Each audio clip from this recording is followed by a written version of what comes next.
Hi friends, আশা করি তোমরা সবাই খুব ভালো আছো। তো আমি আজকে গেছিলাম মামাবাড়ি। মামাবাড়িটা গ্রামের মাটির বাড়ি কেমন হয় সেটাই ঘুরে দেখাবো। তো এটা আমাদের মাটির 3 তলা বাড়ি।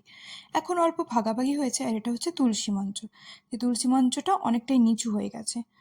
আর এপাশে দেখতে পাচ্ছ একটা দরজা, এটা কিন্তু এন্ট্রান্স দিয়ে এরকম আছে, দিয়ে উল্টো ওইদিকে যেটা দেখতে পাচ্ছ ওটা কিন্তু রান্নাঘর।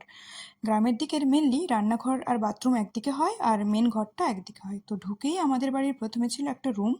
রুমটা খুবই অগোছালো হওয়ার জন্য আমি দেখাতে পারিনি, প্রচুর লোকজন ছিল।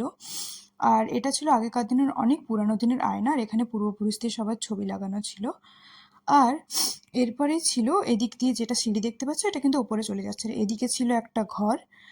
ওপরে কড়িকাঠ কি জিনিসটা তোমরা বোধহয় জানো না, সেই কড়িকাঠটা কি তোমাদেরকে ভালোভাবে আমি দেখিয়ে দিচ্ছি। আর এদিকে একটা রুম ছিল, যেখানে আগে ধানের বস্তা, তারপরে ধান ভাঙার যে মেশিন, ওগুলো রাখা থাকতো। এখন ওখানে খাটটাটি আছে, আমি আর ওদিকটা অত ভালো করে দেখাইনি। সেম এরকমই টানা রুম। আর এই যে ওপরেরগুলো, এগুলোকে বলে কড়িকাঠ। চলো এবারে তোমাদেরকে ওপরে নিয়ে যাই। গ্রামের এরকম সিঁড়ি বেয়ে আমরা মাটির সিঁড়ি বেয়ে ওপরে উঠে যাব। তারপরে এটা কিন্তু আমার মামাবাড়ির ছাদটা। এর ওপরে আরও একটা তালা আছে কিন্তু। তারপরে তোমাদেরকে দেখিয়ে দিই গ্রামের বাড়ির ঠাকুর বাড়িটা কেমন হয়। ঠাকুর ঘরটা কিন্তু এরকম ছিল, নিচু হয়ে ঢুকতে হয়, নাহলে কিন্তু সবার মাথায় লেগে যায়।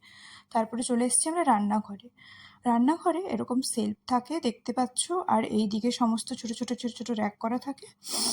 আর এপাশে যে এটা দেখতে পাচ্ছ, এখানে কিন্তু খাবার প্রিজার্ভ রাখে। আর এদিকে এখন নতুন করে বানানো হয়েছে এই গ্যাস টেবিলটা।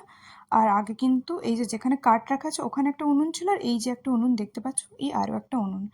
আর এপাশে দড়ির খাট রাখা আছে। আর এটা আমার মামাবাড়ির 80 বিঘার বড় একটা বাঁধ। বাঁধ মানে একটা জলাশয়, যেখানে গিয়ে সবাই স্নান টান করে। এখন ওটা সরকার থেকে বাঁধানো হয়েছে, খুব সুন্দর দেখতে লাগছে। আগে কিন্তু এটা বাঁধানো ছিল না এত সুন্দর। আর আমার যে মাটির বাড়িটা তোমাদের দেখালাম, সেটা কিন্তু 130-140 বছরের